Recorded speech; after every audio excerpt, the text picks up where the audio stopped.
Right, you're watching the Inside Story. The channel, of course, is 11 News. My name is Rajiv के बजाज, यानी आप देख रहे हैं इनसाइड स्टोरी 11 न्यूज़ पर। मेरा नाम है राजीव कुमार बजाज। सबसे पहले देख लेते हैं अब तक की खास खबरें, जी हाँ, और उसके बाद बात करेंगे कि असल में महाराष्ट्र की राजनीति में ये हो क्या रहा है। प्रांतवाद की भाषा पहले भी इस्तेमाल की जाती थी महाराष्ट्र में। भाषावाद, प्रांतवाद और जहाँ तक के धार्मिक अपील का प्रश्न है, 1995 के चुनाव में जैसा शरद पवार जी ने खुद विश्लेषण दिया हम लोगों को हमारे ही साथ इंटरव्यू के दौरान कि भाई क्योंकि 1993 में राइट हुए, 1992-93 में राइट हुए, इसकी वजह से जहां पर भी जब भी दंगे होते हैं उसके बाद जो धर्म प्रेरित पार्टियां होती हैं उनको बड़ा एडवांटेज मिलता है। ऐसा शरद पवार जी का कहना था और उनका यह विश्लेषण था कि हो सकता है कि 1995 में शिवसेना भारतीय जनता पार्टी की सरकार शायद इसलिए बनी। शरद पवार जी शायद ये बताना भूल गए कि जो 40 इंडिपेंडेंट थे वो उन्हीं की खड़ी हुई फसल थी और बाद में वो सब लोग राष्ट्रवादी कांग्रेस पार्टी में शामिल हो गए। खैर, उसके बारे में हम लोग बात करेंगे, लेकिन उसके पहले देख लें अब तक की खास खबरें। Let's take a look at the headlines first.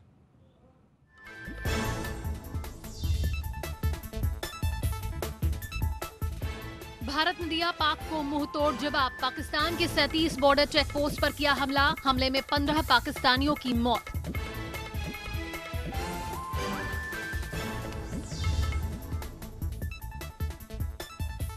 Maharashtra में राहुल ने अपनी पहली रैली में साधा पीएम पर निशाना। कहा जब चीन घुसपैठ कर रहा था तब पीएम झूला झूल रहे थे।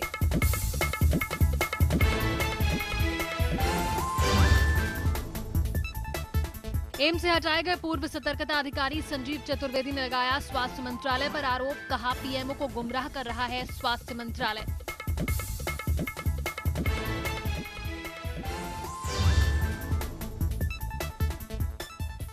हिट एंड रन मामले में सलमान खान के खिलाफ अहम गवाही। गवाह ने कहा सलमान खान ही चला रहे थे गाड़ी।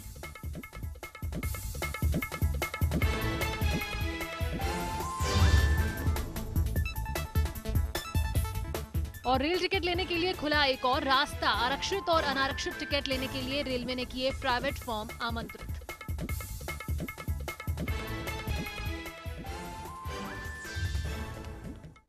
Right, and to talk about the latest situation in Maharashtra, we have with us our two very old friends and of course Om Prakash Singh ji इस वक्त हमारे साथ हैं। ओम प्रकाश सिंह जी वरिष्ठ पत्रकार, सैयद सलमान जी हमारे साथ हैं और एडवोकेट प्रदीप नाम्बियार भी हमारे साथ हैं। तीनों के तीनों लोग इस वक्त हमारे साथ हैं और उनसे हम बात करेंगे कि भाई महाराष्ट्र की राजनीति में 5 कोणीय कॉन्टेस्ट अलग अलग जगह पर हो रहे हैं। कहीं तो 6 कोणीय कॉन्टेस्ट भी हो रहे हैं। जी हाँ, 6 कोणीय प्रतियोगिता। कहने का मतलब ये हुआ कि इस बार वास्तविकता में जिसके पास असली ताकत है वही जीत करके आएगा। सबसे पहले ओम प्रकाश जी, आपका स्वागत है। बहुत बहुत शुक्रिया आपका यहाँ पर हमारे शो में आने के लिए। Thank you so much. Om Prakash ji, पहले आप बताएं, महाराष्ट्र की राजनीति को आपने बहुत करीब से देखा है।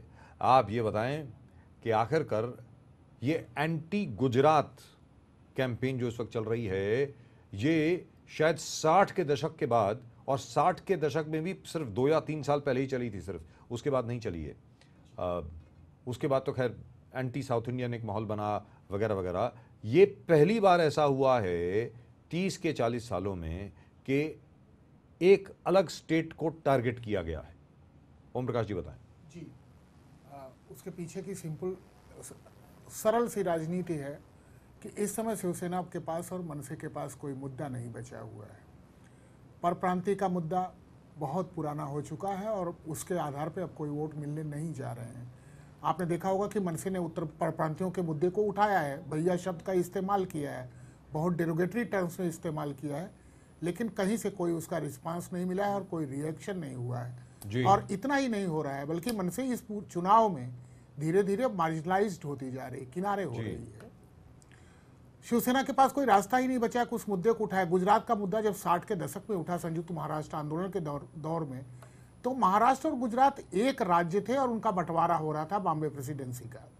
वो अलग वक्त था जब मुरारजी भाई ने गोलियां चलवाई और लेकिन जो है आम समुदाय जो है मराठी समुदाय है वो उस मुद्दे को बहुत ज़्यादा तरजीह देने लेकिन वाले यहाँ हैं। पर प्रदीप, मैं आपसे जानना चाहूँगा, जिस प्रकार ओम प्रकाश जी ने कहा, उनको लगता है कि इसका कोई प्रभाव नहीं पड़ेगा, लेकिन यहाँ पर अगर आप देखें तो चारों की चारों जो मेन पार्टियाँ हैं, जो मेन स्ट्रीम की जो चार पार्टियां हैं, और मतलब तीन पार्टियां जो हैं, और उसमें से एक महाराष्ट्र नवनिर्माण सेना भी शामिल है, भले वो कांग्रेस हो, राष्ट्रवादी कांग्रेस पार्टी हो, या शिवसेना हो, और अब महाराष्ट्र नवनिर्माण सेना हो, हर कोई यही बात कह रहा है कि गुजरात के बनस्पत महाराष्ट्र के साथ अन्याय करने की कोशिश हो रही है, और दो जगह पे तो अन्याय हुआ ही है। अब आप ये बताएं Pradeep, you've been associated with politics, you've actually been a member of the Bharatiya Janata Party, you've seen the situation on the ground. In your opinion, do you think this is going to work? Sir if you look the entire, आप हर चीज को देखोगे कि शिवसेना जो मराठी उनका potential votes है is divided. जो मराठी मानूस है वो राज और उद्धव के बीच में फंसा हुआ है, किसको वोट देना है। उत्तर भारतीय जैसे बहुत सारे कॉन्स्टिट्यूंसी में आप देखोगे भारतीय जनता पार्टी और कांग्रेस में बटा हुआ है, और this is one thing and that's why the easiest target for consolidation of Marathi votes is attack on Gujaratis. No, but the only thing, what you're really saying, that means, just correct me if I'm wrong. What Pradeep is really saying, and I would like all of you to react to this, please do send your SMSs, your emails. We still haven't got an SMS number. I hope we'll have that for you very, very shortly. Do send in your emails on insidestory@lemonnews.com. That's insidestory@lemonnews.com. What you're really saying is, at least as far as Mumbai is concerned, the Gujarati vote will be the major swing factor, which means the Gujarati vote could swing the election शहर में।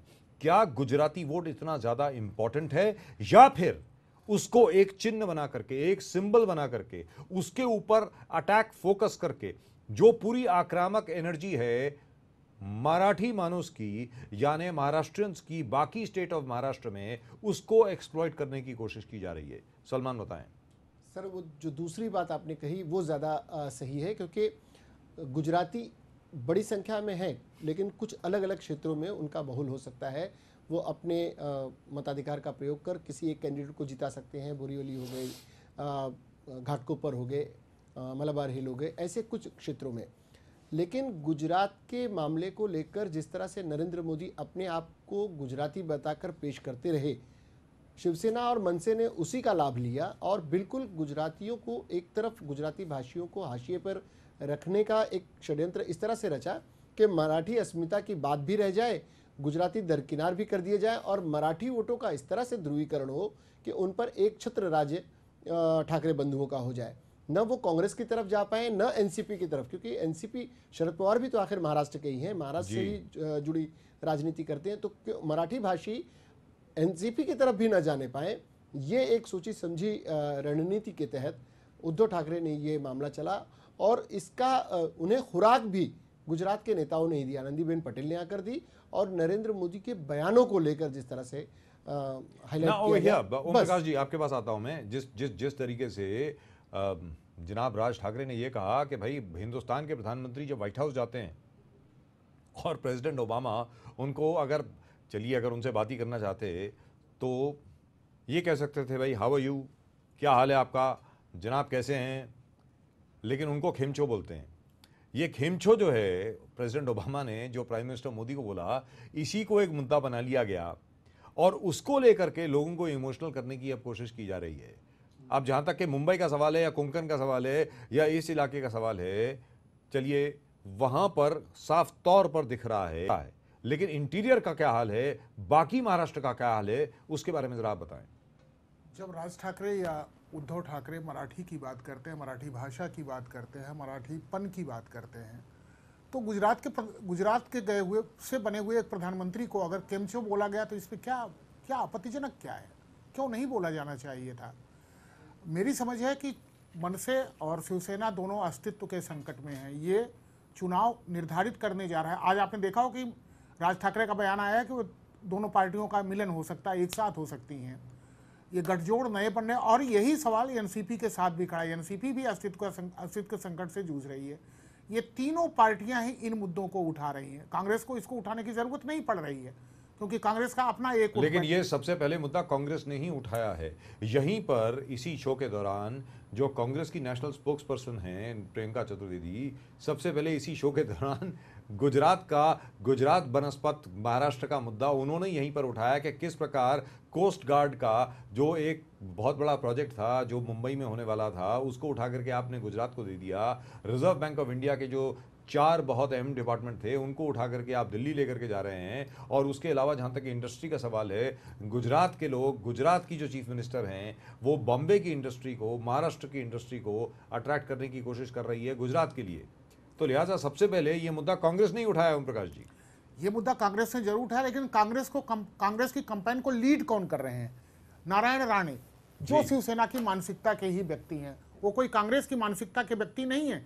ये हारी हुई लड़ाई लड़ी जा रही है और गुजरात को एक मुद्दा बनाया जा रहा है सिंपली अपने आप को बचाने के लिए। और संयुक्त महाराष्ट्र आंदोलन के दौरान जो but I tell you what, as far as you are concern Pradeep and as far as you are concern Salman, जहां मुझे ऐसा लग रहा है कि जहां तक के कांग्रेस का सवाल है या राष्ट्रवादी कांग्रेस का सवाल है या फिर शिवसेना की बात होगी। चलिए, अगर शिवसेना भारतीय जनता पार्टी का गठबंधन बना रहता तो there was no doubt that they would have got over over 200 seat, 200 सीटें उनकी कहीं नहीं गई थी। They would have got over 200 seats. लेकिन आज की तारीख में जिस तरीके से शिवसेना माफ कीजिएगा, शिवसेना, कांग्रेस और राष्ट्रवादी कांग्रेस पार्टी चल रही है, I think it's very convenient for them कि युति नहीं हो पाई। It is very very convenient for them कि अलायंस नहीं हो पाई। मुझे ऐसा लग रहा है। So they have a face saving device at the end of after the results आने के बाद मुझे ऐसा लगता है कि सबके लिए एक बहुत अच्छा बहाना होगा, भाई युति नहीं थी इसलिए हम लोग हार गए। Pradeep sir, coming back to the earlier thing, Raj और उद्धव के जो रैंटल थे ऑनस्लॉट अगेंस्ट मोदी, वो कहीं ना कहीं देखने को मिला। Modi immediately turning down, coming down and saying that Maharashtra बड़ा भाई है और Gujarat is a smaller partner. Right, Maharashtra उद्योग में आगे है, गुजरात हमेशा। तो एक they have managed to rattle, और जो मोदी का कैरिस्मा है उसमें डेंट करने का उन लोग कोशिश किया, थोड़ा बहुत सफल भी हो गए। बिकॉज हमने देखा मुंबई में जो भी मीटिंग हुआ था, आज भी मुंबई में, गए बार भी मुंबई में आए थे, भीड़ से जो शुरू किए Modi went soft on Gujarat immediately जब यहां से ऑनस्लॉट। और दूसरे हमने देखा कि talks about already NCP and BJP alliance, yes, after the election, और post-poll alliance, post-poll, that's और right. ये चर्चा है कि बहुत पहले से इनका बात हो चुका है, पहले से इनका प्लानिंग हो गया, मीटिंग हो गया कि 2 मंत्री केंद्र में होगा और यहाँ पर सत्ता में उन लोग साथ में आ जाएंगे। तो ऑल दीज थिंग्स आर। और थर्ड चीज बहुत सारे इंपॉर्टेंट है, एडवेंट, जहां हमने देखा Modi is the main campaigner, BJP is having a more organise तरीके से, जिस प्रकार से पूरे प्लान्ड तरीके से, ऑर्गेनाइज तरीके से उनके कैंपेन ट्रेल, मोदी के 22 से लेकर 24 मीटिंग, उनके total war room, back office, cabinet ministers, union cabinet ministers यहां पर आ रहे हैं। और आज जो मोस्ट इंपॉर्टेंट थिंग है लेटली, जो सुषमा स्वराज ने शिवसेना से कहा कि you draw line where you attack the prime minister, आप एक लाइन खींचिए, उस रेखा के आगे मत जाइए। तो ऑल दीज आर हैपनिंग। और दूसरा चीज है कि एडवेंट ऑफ सोशल मीडिया और एक नया नेता उभर के आना, बिकॉज हमने देखा आदित्य ठाकरे का जो एक कंप्लीट राइज जो लोगों के सामने एक्सपोज हो चुका है और जो कंट्रोल तरीके से that's where I think the Shiv Sena is going to score as far as the young Marathi voter is concerned, because whatever I am getting even through the social media and everywhere else, and I'm talking over here personally, मैं बिल्कुल व्यक्तिगत तौर पे ये बात कर रहा हूँ कि आदित्य ठाकरे की वजह से और जिस प्रकार आदित्य ठाकरे अपनी कैंपेन लीड कर रहे हैं शिवसेना की, यहाँ पर जो युवा मराठी वोटर है वो काफी आकर्षित हुआ है नई शिवसेना की ओर। जो राज ठाकरे की शिवसेना है, उद्धव ठाकरे की जो माफ कीजिएगा महाराष्ट्र नवनिर्माण सेना है, उद्धव ठाकरे की जो शिवसेना है, ये पुरानी शिवसेना है। ये पुरानी शिवसेना का जो वोट है, जो एक हार्डकोर वोट हुआ करता था, वो जरा तितर बितर हुआ है। लेकिन उनको एक नया वोट भी इस बार मिलेगा, वो देखने को मिलेगा। और मुझे ऐसा लगता है कि किसी के लिए केक वॉक नहीं है, ये मेरे खुद का अनुमान है। भारतीय जनता पार्टी को जो लग रहा था कि भाई बड़े इत्मीनान से, आराम से वो लोग 100 या 120 सीटें लेकर के आ जाएंगे सिर्फ नरेंद्र मोदी के नाम पर, अभी जिस प्रकार कांग्रेस ने, राष्ट्रवादी कांग्रेस ने, शिवसेना ने, महाराष्ट्र नवनिर्माण सेना ने बार बार इस मुद्दे को उठाया है कि नरेंद्र मोदी महाराष्ट्र के मुख्यमंत्री नहीं बनने वाले, नरेंद्र मोदी यहां पर राज नहीं करेंगे, नरेंद्र मोदी यहां की एडमिनिस्ट्रेशन को नहीं चलाने वाले, यहां पर मुख्यमंत्री कौन होगा इसी के बारे में आज तक भारतीय जनता पार्टी को मालूम नहीं है। क्योंकि भारतीय जनता पार्टी जो बार बार कांग्रेस के ऊपर हमला किया करती थी, आरोपित किया करती थी कांग्रेस को कि आपके पास अपने प्रधानमंत्री पद का दावेदार तक नहीं है, क्योंकि डॉक्टर मनमोहन सिंह ने कह दिया था कि इस बार वो प्रधानमंत्री पद के दावेदार नहीं है। वही भारतीय जनता पार्टी आज सिर्फ और सिर्फ नरेंद्र मोदी के चेहरे को दिखाकर आगे बढ़ रही है। लेकिन सलमान, यहां पर सबसे बड़ी बात जो बनती है, और इस वक्त हमारे साथ है सैयद सलमान जी भी। सैयद सलमान जी, ओम प्रकाश जी और प्रदीप नंबियार जी इस वक्त हमारे साथ हैं, और हम बात कर रहे हैं कि क्या महाराष्ट्र बनाम गुजरात ये मुद्दा क्या प्रभावित करेगा। लेकिन यहां पर एक दूसरी बात उभर करके जो आती है वो ये आती है कि 24 सभाएं महाराष्ट्र में होंगी, अब 10 के 15 सभाएं शायद हरियाणा में हैं। आखिरकार जो आरोप इस वक्त नरेंद्र मोदी के ऊपर लग रहा है, और मैं दोहरा रहा हूं इसको, वो ये है कि वो प्रधानमंत्री कम प्रचार मंत्री ज्यादा हैं। आज की तारीख में नरेंद्र मोदी भारत के प्रधानमंत्री नहीं है, बीजेपी के लॉबी ने ब्रांड जो उनके भी ब्रांडिंग करने वाली कोर कमेटी रही होगी, उन्होंने नरेंद्र मोदी को आगे किया। आज भी नरेंद्र मोदी ही एकमात्र ऐसा चेहरा बचे हुए हैं भारतीय जनता पार्टी में जो मतों को अपनी तरफ आकर्षित कर सकते हैं। आज भी यही हो रहा है कि नरेंद्र मोदी और नरेंद्र मोदी, इसके अलावा कोई नाम ही नहीं ले पा रहा है। भारतीय जनता पार्टी के कैंडिडेट्स भी भारतीय जनता पार्टी के कैंडिडेट कम लगते हैं, नरेंद्र मोदी के कैंडिडेट ज्यादा अपने आप को बताते हैं। करेक्ट। ताकि नरेंद्र मोदी के नाम पर उन्हें मत मिले। पिछले दिनों जो जिस तरह के नरेंद्र मोदी के नाम पर ध्रुवीकरण वोटों का हुआ था, उन्हें लगता है कि शायद महाराष्ट्र की राजनीति में भी ऐसा होगा। पर महाराष्ट्र में जिस तरह से युति टूटी, गठबंधन टूटा, सभी अलग थलग चुनाव में उतरे हैं, ऐसे में यह आभास लगाना बड़ा आसान है कि नरेंद्र मोदी के उसी आभा मंडल पर आक्रमण कर दिया गया। एक साथ जब नरेंद्र मोदी पर आक्रमण हुआ है, उनकी छवि पर आक्रमण हुआ है, तो कहीं ना कहीं नरेंद्र मोदी जैसे को कहना पड़ रहा है कि मैं बाला साहब के शिवसेना के खिलाफ कुछ नहीं कहूंगा। यहाँ पर जो आप बात कर रहे हैं बिल्कुल ठीक कर रहे हैं, और मैं चाहूंगा कि हमारे दर्शक इस पर रिएक्ट करें। आखिरकार याद रखें, 282 सीटें लेकर तो भारतीय जनता पार्टी आई है लोकसभा में, लेकिन क्योंकि हमारा सिस्टम जो है वो वेस्टमिंस्टर मॉडल पर बेस्ड है, way we have first past the post system. Bharatiya Janata party को महज 31.6% वोट मिले हैं लोकसभा चुनाव में, 31.6%, which means almost 68.4% votes, that is almost 69% votes have gone against the BJP. Ji, they have not voted for the BJP, let's be very clear, और at least 60%, चलिए आप NDA के बाकी घटक दलों को भी अगर आप परे रख दें तो almost 60% have not voted for the BJP. I tell you what, first let's take a look at what's really happening. जहां तक महाराष्ट्र और गुजरात का प्रश्न है, महाराष्ट्र और गुजरात के बीच में इस वक्त क्या चल रहा है, what is really going on? At the moment with us, of course, we have got Advocate Pradeep Nambiar, we have got senior journalist Om Prakash ji with us, and of course we've got senior journalist and editor of Lemon, Mr. Syed Salman, also with us. We'll come back to them for a further analysis of the situation, but first let's take a look at what's happening with regard to Maharashtra versus Gujarat. क्या Maharashtra versus Gujarat कोई phenomenon है भी या नहीं है, या उसको create किया गया है, और क्रिएट करने के बाद कहीं ऐसा तो नहीं है कि जो खटास अभी जो कटुता में बदलती जा रही है, और ये कटुता, ये कड़वाहट क्या इलेक्शन रिजल्ट्स के बाद भी वैसे ही कायम रहेगी? How will you get over it? आखिरकार एक बार जब धागा टूट जाता है तो उसमें गिठा पड़ जाती है जब आप उसको दोबारा बांधते हैं। कहीं ऐसा तो नहीं होने वाला गुजरात और महाराष्ट्र के रिलेशंस में? Let's take a look.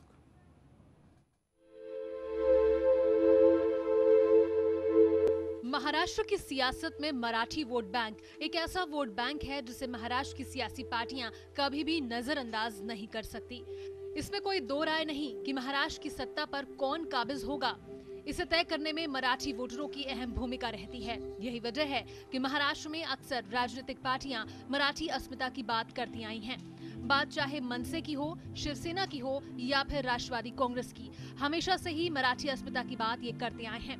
Maharashtra में मराठी वोट बैंक एक ऐसा वोट बैंक है जिसे अपनी ओर खींचने के लिए सियासी पार्टियां पुरजोर कोशिश करती हैं। महाराष्ट्र की सियासत में मराठी वोट बैंक की अहमियत सियासी सूरमा अच्छी तरह जानते हैं, और इसीलिए महाराष्ट्र के ये राजनीतिज्ञ कई बार मराठी वोटरों को हासिल करने के लिए असंवैधानिक बयान देने और कानून की मर्यादा तोड़ने में भी पीछे नहीं हटते। बात अगर मनसे प्रमुख राज ठाकरे की जाए तो राज पर मराठी वोटरों का ध्रुवीकरण करने के आरोप लगते आए हैं। महाराष्ट्र में मनसे ने उत्तर भारतीयों के साथ क्या किया, ये दोहराने का विषय नहीं है। सारा देश जानता है कि मनसे उत्तर भारतीयों को महाराष्ट्र से बाहर करने की वकालत करती आई है। माझ्या महाराष्ट्रातल्या मराठी मुलांच्या तोंडचा घास जर ते पळवणार असतील आणि तशाच जर गोष्टी इथे महाराष्ट्रामध्ये वाढीला लागणार असतील, परत मारी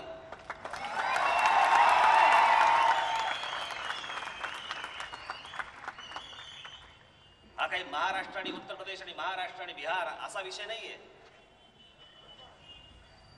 पण ज्या प्रकारे हे इकडे येतात आणि आल्यानंतर ज्या प्रकारचे मतदारसंघ उभे करतात, त्यांचं ज्या प्रकारचं राजकारण इकडे सुरू आहे, माझा विरोध त्याला होता, माझा विरोध त्याला राहणार. इस सब के बीच सवाल उठता है बीजेपी और कांग्रेस पर। महाराष्ट्र में भले ही उत्तर भारतीयों को हिकारत की नजर से देखा जाता हो, लेकिन इन पार्टियों के कान पर जूं तक नहीं रेंगती। यूपी बिहार में जाकर भले ही कांग्रेस बीजेपी जनता से वोट मांगती है, लेकिन महाराष्ट्र में उत्तर भारतीयों पर होने वाले हमलों का इनके पास कोई जवाब नहीं। इस चुप्पी की वजह साफ है, महाराष्ट्र में कांग्रेस बीजेपी भी मराठी वोट बैंक को नाराज नहीं करना चाहती और इसीलिए महाराष्ट्र में उत्तर भारतीयों को हिकारत की नजर से देखा जाना इन्हें गवारा है। या संपूर्ण शिरूरमध्ये आज 4 MIDCs आहेत. स्थानिकांना तिकडे प्राधान्य मिळत नाही, मग कोण भरले जातात? परप्रांतीय. या MIDC मध्ये कोण कामं करतायत? करायचं काय मग या भैयांचं? आणि भरणारे आमचेच, भरणारे आमचेच. याच्या विरोधात आंदोलन केलं, याच्या विरोधात काही गोष्ट केली की राज ठाकरे संकुचित ठरतो. तुम्ही स्थानिक, तुम्ही इथले.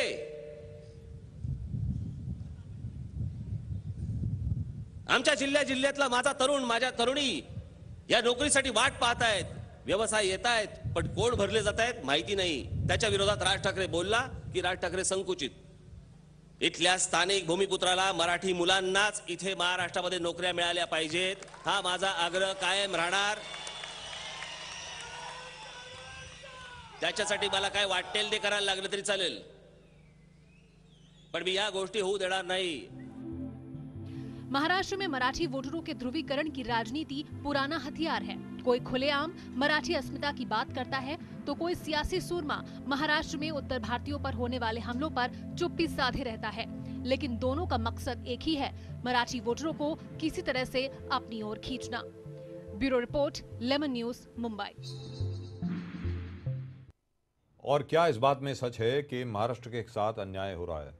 क्या इस बात में सच है कि जब से नरेंद्र मोदी बने हैं प्रधानमंत्री देश के, तब महज गुजरात गुजरात गुजरात हो रहा है? भाई आखिरकार, चलिए, प्रेसिडेंट ओबामा ने कहा खींचो, आखिरकार गुजरात भी तो हिंदुस्तान की भाषा है, तो उसमें कौन सी बड़ी बात हो गई? लेकिन मुझे याद नहीं है कि जब IK गुजराल साहब प्रधानमंत्री थे, तब ना किसी विजिटिंग प्राइम मिनिस्टर ने, ना ही जब IK गुजराल साहब विदेश गए थे, किसी ने उनको सत श्री अकाल नहीं कहा, जहां तक मैं जानता हूं।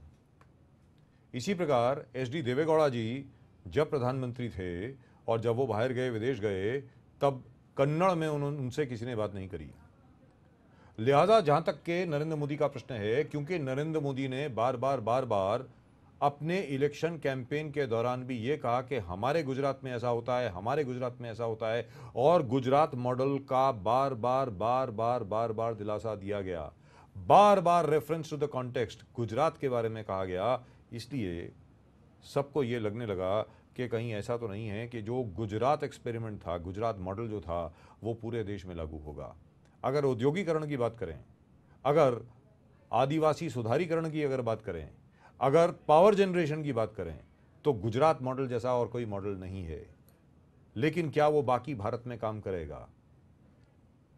और जहां तक कि महाराष्ट्र का प्रश्न है, महाराष्ट्र की जो रिलेशनशिप रही है गुजरात के साथ, वो ज़रा अनईजी रिलेशनशिप रही है, ज़रा सी अनकंफर्टेबल रही है।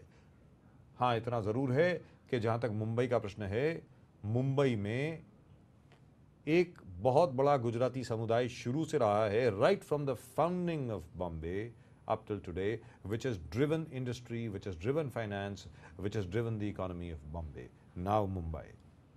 But there is also an undercurrent of insecurity, frustration and anger, and of course resentment at the fact that whereas the Gujaratis are making so much of money, whereas the Gujaratis are really and truly not just progressing, but they are the ones who seem to be gaining greater and greater control over all the economic assets of not only this part of the world, but everywhere else as well. And apart from that, even when Morarji Desai died, और ये मैं चाहूँगा कि हमारे जो guest हैं इसके ऊपर रिएक्ट करें when we come back after the break, जब मोरारजी देसाई का निधन हुआ। Prime minister, former prime minister Morarji Desai in his will left everything that he owned to Gujarat, including his flat at Marine Drive. ये भी याद रखें, बॉम्बे यानी मुंबई मोरारजी देसाई की कर्म भूमि रही, लेकिन मरणोपरांत उनको सिर्फ अपनी जन्मभूमि याद रही। इसके बारे में भी बात करेंगे, but first we have to take a short break. We'll be back in exactly 60 seconds. Don't go away.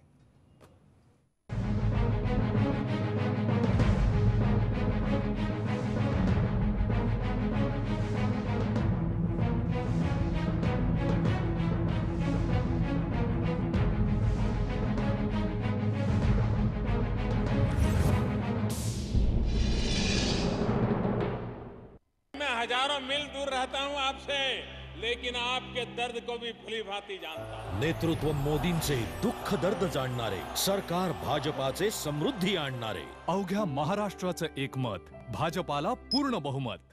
आई, माझं इलेक्शन कार्ड आलं ग। असं व्हय? तू कोणाला ग मत देणार आहेस? तू लहान होतीस ना, तेव्हा बी हाच प्रश्न विचारायचीस बघ। पण आता तू मोठी झाली आहेस ना वा, मग तूच सांग बघू कोणाला मत देणार आहेस ते? माझं मत ना शिक्षणाला, प्रगतीला आणि समृद्धीला आहे। म्हणजे कोणाला ग?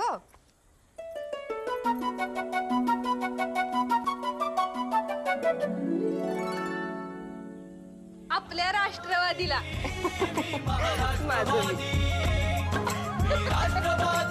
राष्ट्रवादी कांग्रेस पार्टी, ताकद महाराष्ट्राची, प्रत्येक माणसाची। जिस देश का नौजवान अपने सामर्थ्य से अपना भविष्य बनाने के लिए कृत संकल्प हो, उस देश को पीछे मुड़ करके देखने की आवश्यकता नहीं। नेतृत्व मोदींचे, तरुणांच्या आशेचे, समृद्ध भविष्याचे, सरकार भाजपाचे। अवघ्या महाराष्ट्राचं एकमत, भाजपाला पूर्ण बहुमत।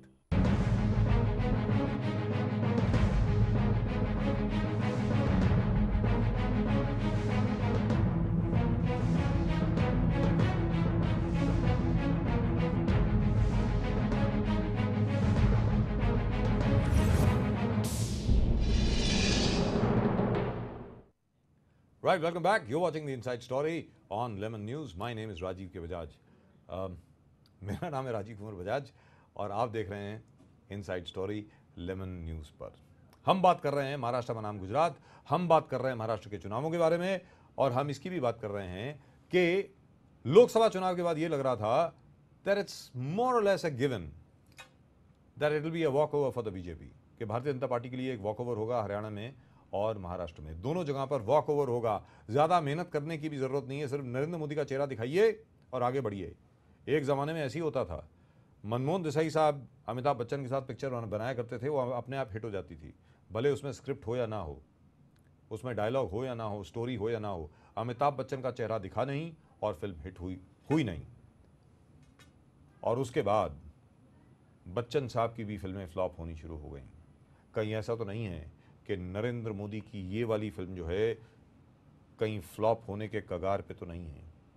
इसके बारे में हम बात करेंगे सिर्फ 2 मिनट के बाद, कि बार बार जो नरेंद्र मोदी के ऊपर अब आरोप लगाया जा रहा है कि बॉर्डर के ऊपर फायरिंग हो रही है और आप यहाँ पे प्रचार कर रहे हैं। आप प्रधानमंत्री हैं कि प्रचार मंत्री? ये बार बार कहा जा रहा है नरेंद्र मोदी के बारे में।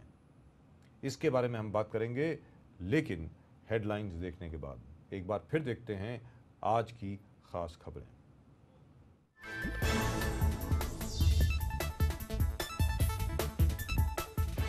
भारत ने दिया पाक को मुंहतोड़ जवाब। पाकिस्तान के 37 बॉर्डर चेक पोस्ट पर किया हमला। हमले में 15 पाकिस्तानियों की मौत।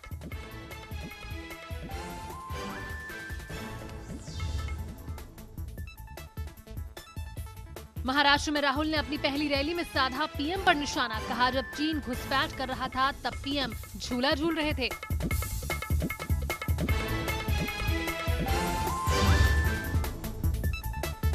एम्स से हटाए गए पूर्व सतर्कता अधिकारी संजीव चतुर्वेदी ने लगाया स्वास्थ्य मंत्रालय पर आरोप। कहा, पीएमओ को गुमराह कर रहा है स्वास्थ्य मंत्रालय।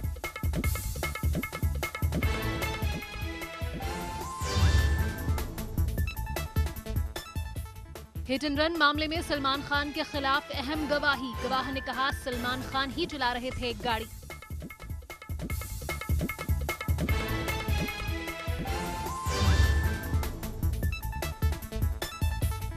और रेल टिकट लेने के लिए खुला एक और रास्ता। आरक्षित और अनारक्षित टिकट लेने के लिए रेलवे ने किए प्राइवेट फॉर्म आमंत्रित।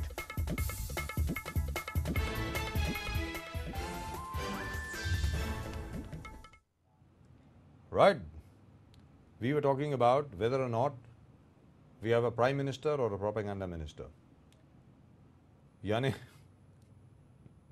नरेंद्र मोदी जी का जहां तक प्रश्न है, और याद रखें इसी चैनल पर 4 बरस पहले, नहीं 5 बरस पहले, 2009 में इसी चैनल पर सबसे पहले यहीं पर सवाल पूछा गया था 5 बरस पहले, जब कोई बातचीत भी नहीं हो रही थी नरेंद्र मोदी के केंद्र में जाने की। इसी चैनल पर कहा गया था कि अगले प्रधानमंत्री नरेंद्र मोदी होंगे, यहीं पर कहा गया था। 2009 के चुनाव के बाद हम ही लोगों ने सर्वेक्षण किया था और यहां पर 99.8% जितने भी रेस्पोंडेंट थे, 9000 से ज्यादा एसएमएस आए थे। और इसी चैनल पर यानी लेमन न्यूज के ऊपर, इसी शो में आप ही लोगों ने कहा था कि आप नरेंद्र मोदी को वोट देंगे और आप चाहेंगे कि नरेंद्र मोदी बने देश के प्रधानमंत्री। 2009 की बात है, यहीं पर कहा गया था। और आज मैं आपसे फिर पूछता हूं, क्या 120 दिनों के बाद नरेंद्र मोदी जी 120 दिन तक प्रधानमंत्री रह चुके हैं? 120 दिन से ज्यादा हो गए हैं, बल्कि 26 सितंबर को 120 दिन हो गए थे, 24 सितंबर को 120 दिन हो गए थे। मैं आपसे जानना चाहता हूं, क्या आप सब लोग खुश हैं, संतुष्ट हैं जिस प्रकार नरेंद्र मोदी जी ने आज तक सरकार चलाई है?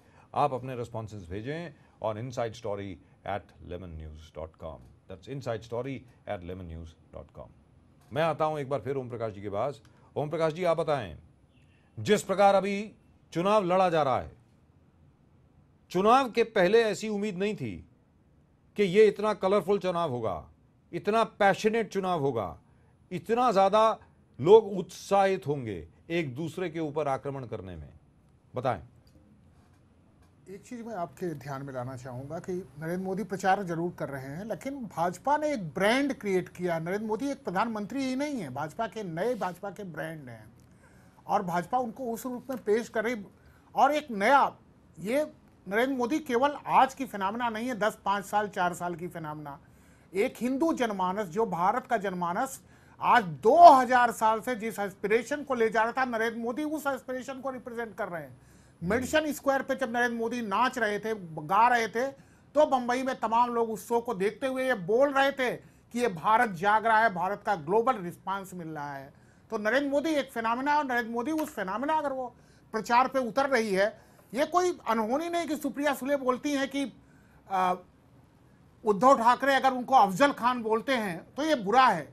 एक महाराष्ट्र कोठरी में बंद होगा, महाराष्ट्र अकेला होगा, महाराष्ट्र देश से टूट कर रहेगा, महाराष्ट्र का मानस क्या अलग होकर के रहेगा, या महाराष्ट्र का मानस इस देश के मानस को समझेगा?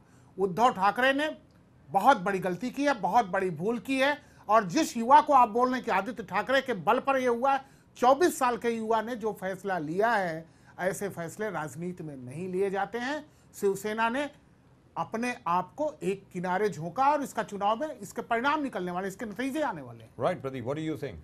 सर, जो पहले चीज आपने कहा कि जनरल नहीं, यहाँ पर एक चीज मैं कहना चाहूंगा, जो अभी ओम प्रकाश जी बता रहे थे कि जहां तक हिंदुत्व मानस का प्रश्न है, हाल ही में आपको याद होगा इसी शो में 2 अक्टूबर को हम लोगों की बातचीत हो रही थी आचार्य धर्मेंद्र से, और आचार्य धर्मेंद्र का ये कहना था कि जो आज की तारीख में भारतीय जनता पार्टी के जो नेता हैं, जो हिंदुत्व के नाम पर राजपथ पर पहुंचे हैं, वो बहुत ही जल्द राजपथ से एक बार फिर जनपथ पर आ जाएंगे, क्योंकि वो हिंदुत्व को भूल गए हैं।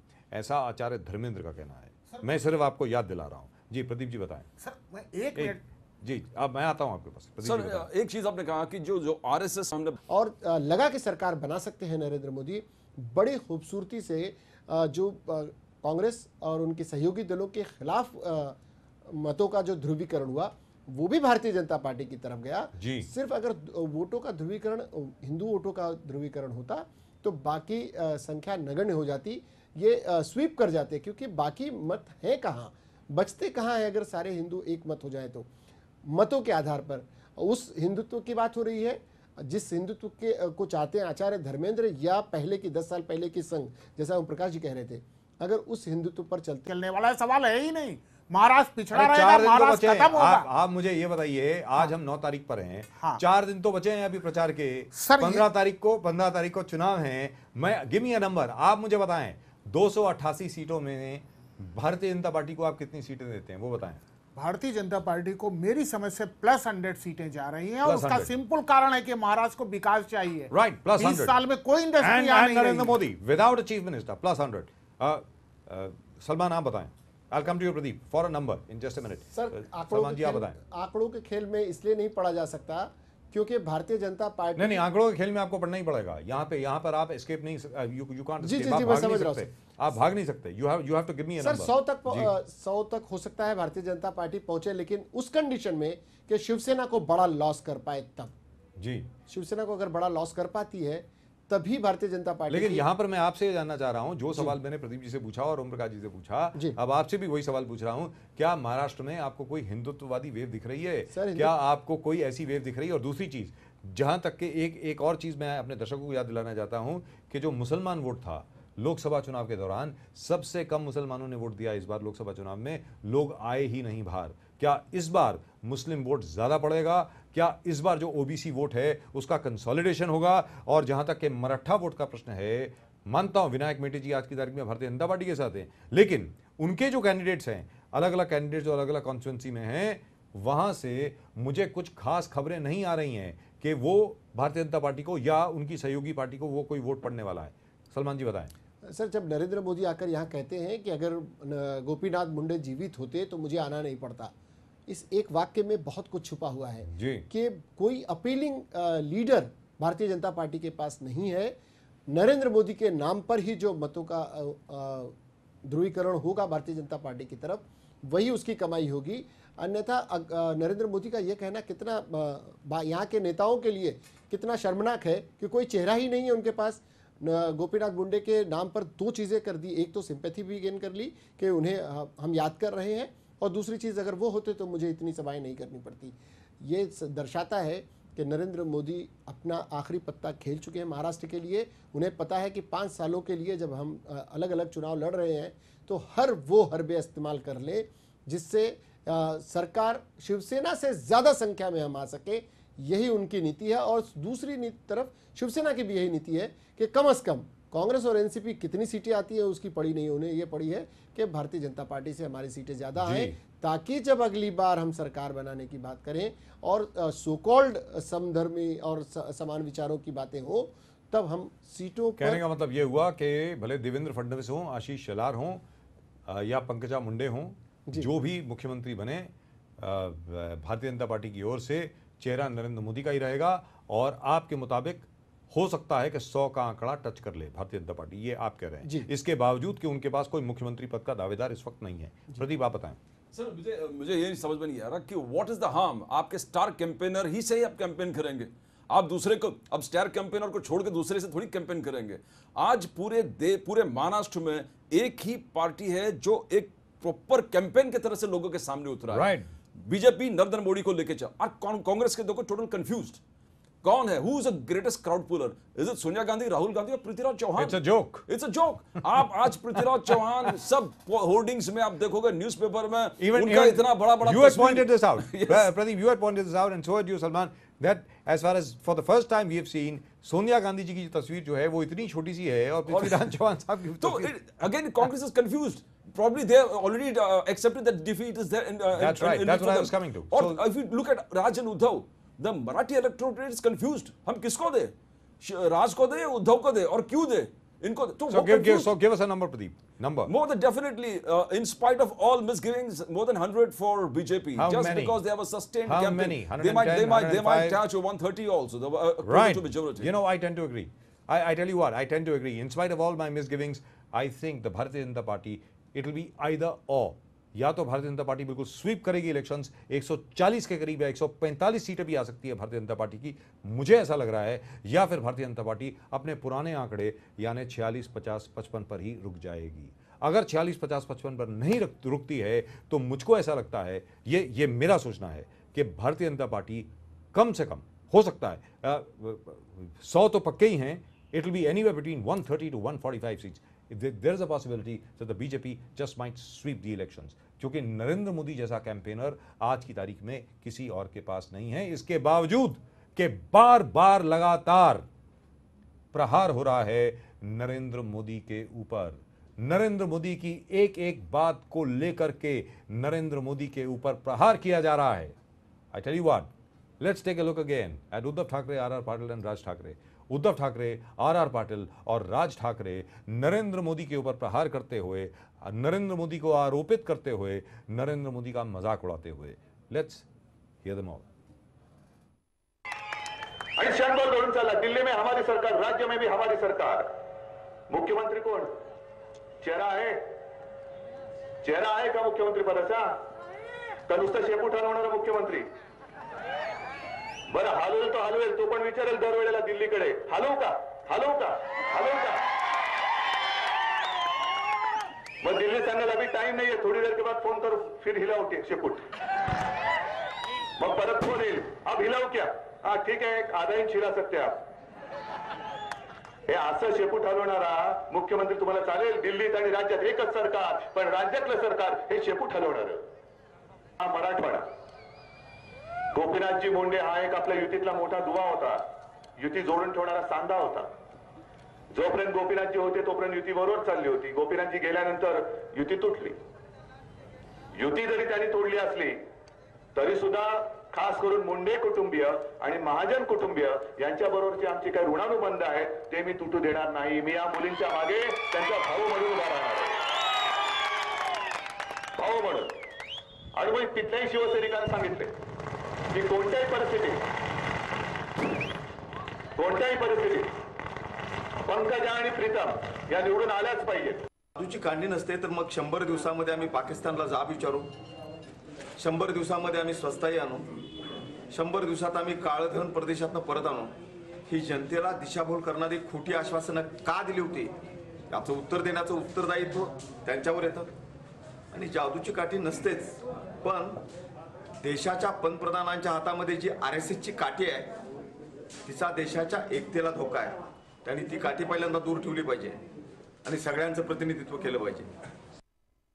आता नरेंद्र मोदी अमेरिकेला जाऊन आले, आमची छाती फुलून आली की बाबा आमच्या भारताचे पंतप्रधान हे अमेरिकेला जातात, हजारो लोकांसमोर भाषण करतात, हजारो लोक तिकडे त्यांना ऐकायला येतात. आम्हाला अभिमान आहे त्या गोष्टीचा. पण हे सगळ्या गोष्टी करत असताना तुमचे छुपे अजेंडे कुठचे असतात? बाकीच्या गोष्टी कधी येतील मला माहित नाही, पण ओबामा आम्ही हसण्यावरती नेतो या सगळ्या गोष्टी. आम्ही ओबामा ज्या वेळेला आमच्या नरेंद्र मोदींना पंतप्रधानांना ज्या वेळेला पहिल्यांदा भेटतात त्यावेळेला ओबामा नरेंद्र मोदींचं स्वागत काय करतात? केम छो मिस्टर प्राईम मिनिस्टर, केम छो. काय राष्ट्रीय भाषा, राष्ट्रभाषा आहे?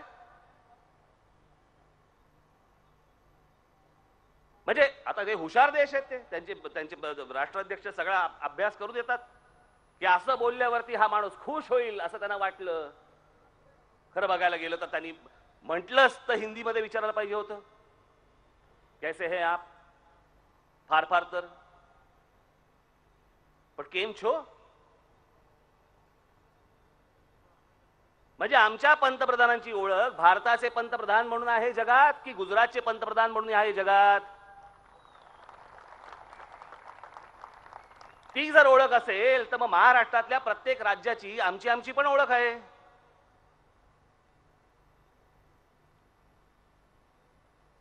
उद्या जर एखादा मराठी पंतप्रधान जरी असता आणि त्याला जर समजा ओबामाने म्हटलं असतं काय कसे आहात पंतप्रधान, जरा बरं वाटलं असतं. पण वाईट या गोष्टीचं वाटलं असतं की हे मराठी पंतप्रधान नाही, गुजराती पंतप्रधान नाही, बंगाली पंतप्रधान नाही, तामिळ पंतप्रधान नाही, भारताचा पंतप्रधान म्हणून त्यांची ओळख या देशामध्ये असली पाहिजे.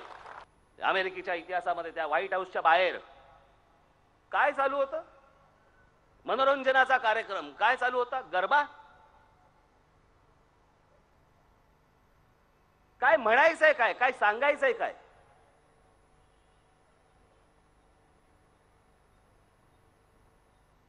की गुजरात हा देश चालवतोय, हा तुम्हाला निरोप द्यायचा आहे, हा मेसेज द्यायचा आहे, काय म्हणायचं आहे, काय आम्ही काय समजायचं?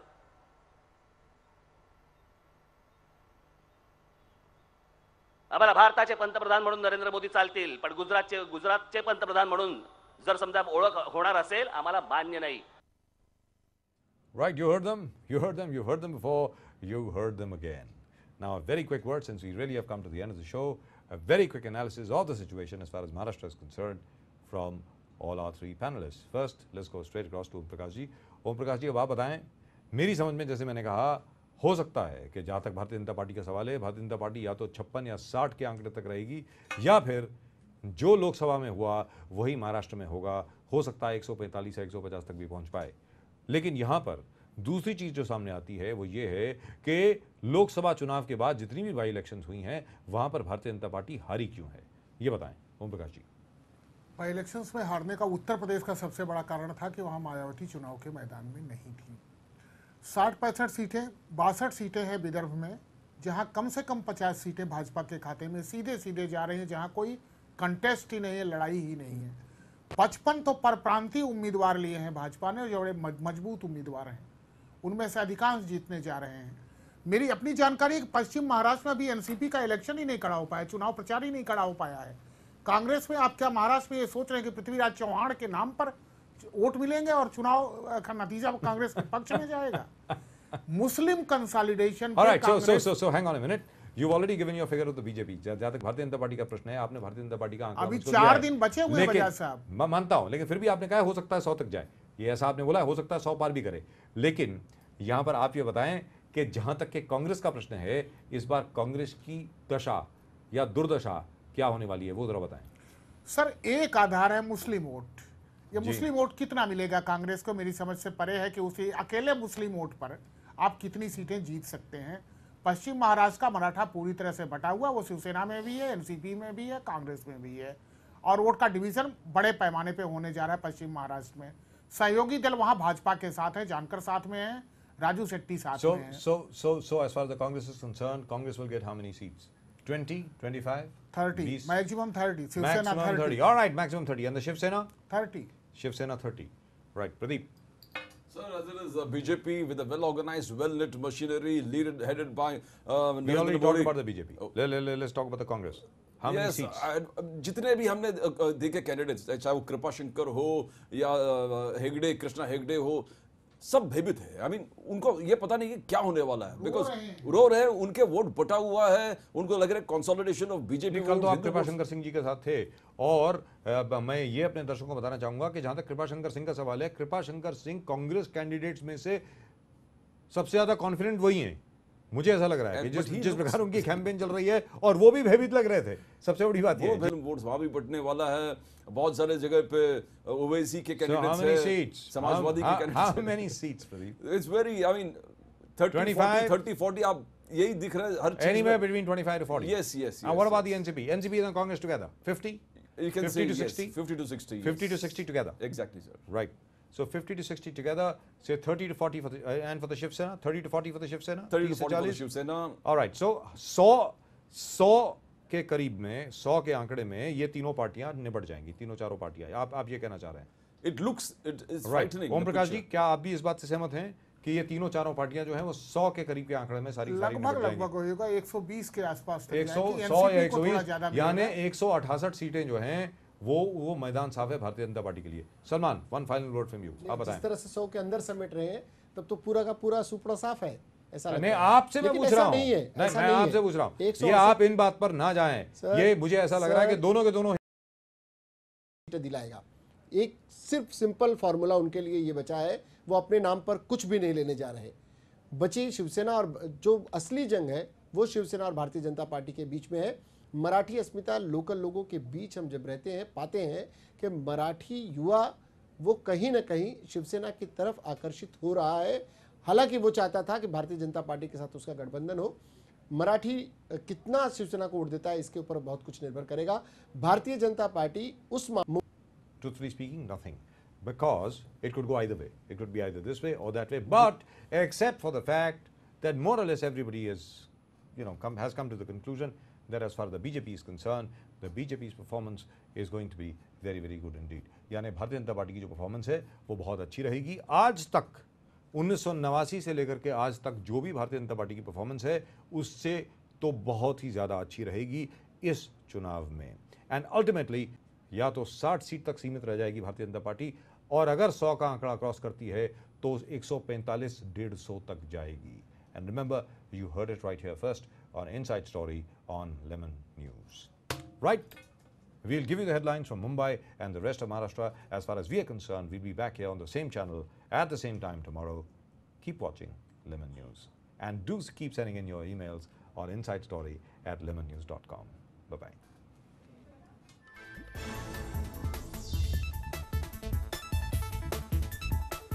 महाराष्ट्र के औरंगाबाद में बोली सोनिया गांधी, कहा कांग्रेस ने महाराष्ट्र में दिखाई विकास की दिशा, शिवसेना, बीजेपी और एनसीपी पर साधा निशाना।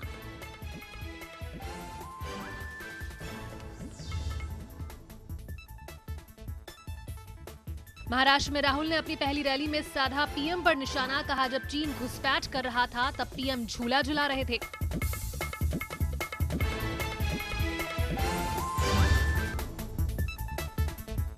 हिट एंड रन मामले में सलमान खान के खिलाफ अहम गवाही, गवाह ने कहा सलमान खान ही चला रहे थे गाड़ी।